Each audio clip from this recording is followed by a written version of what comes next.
What really happened at the Oxford Union? Was it a Pakistani gambit, a colossal failure of organization, or just a series of unfortunate events? Let's break down the bizarre story of the debate that never was, and the war of words that erupted in its place. The stage was set for a monumental showdown at the prestigious Oxford Union. The motion on the table was explosive. This house believes that India's response to Pakistan is a populist strategy, sold as security policy. High-profile speakers were lined up, and the world was watching. But just hours before it was scheduled to begin, the entire event imploded, descending into a public spectacle of accusations and finger-pointing. So, who's telling the truth? Let's start with the Indian side.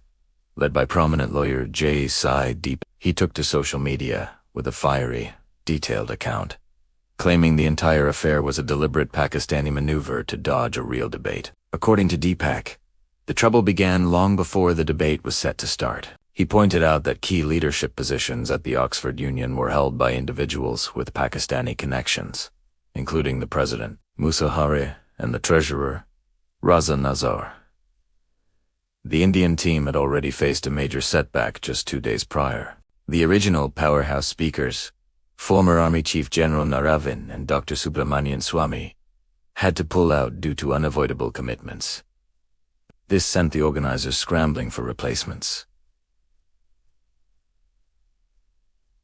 Sai Deepak, who was already prepared, stepped up and quickly rallied to UK-based speakers, Manu Kajuria and Pandit Satish Sharma, to form a new Indian delegation. They were ready to argue their case, despite the short notice. Then came the final, dramatic collapse on the day of the debate. Deepak says he received a call at 3:13 p.m. informing him that the Pakistani delegation, which included high-profile figures like former Foreign Minister Hina Robanikar and Defense Minister Khwaja S., had not even landed in London yet. Based on this information, the Indian team, who were on their way, decided to abandon their journey to Oxford. It seemed the debate was off.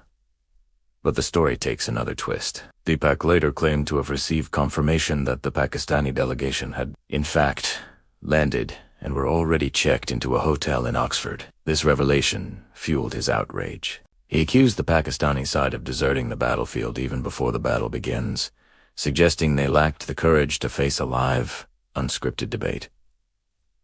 He didn't stop there. He also slammed the Oxford Union leadership, accusing them of allowing the esteemed institution to be dragged in muck and effectively becoming a mouthpiece for the Pakistan High Commission. Adding to the chorus of criticism from the Indian side, Shiv Sena leader Priyanka Chaturvedi chimed in on X, formerly Twitter. She mocked Pakistan, saying, "Pakistan is crying again over an Oxford Union debate.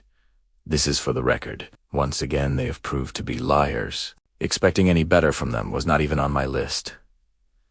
It's clear the Indian camp feels completely vindicated in their version of events. Now, let's flip the coin and look at Pakistan's side of the story. The Pakistan High Commission in London released a completely contradictory statement. They painted a picture of an Indian side that got cold feet. Their press release expressed regret that the Indian delegation, which they noted, originally included General Naro, Dr. Swamy, and Sachin Paila, had withdrawn at the last minute.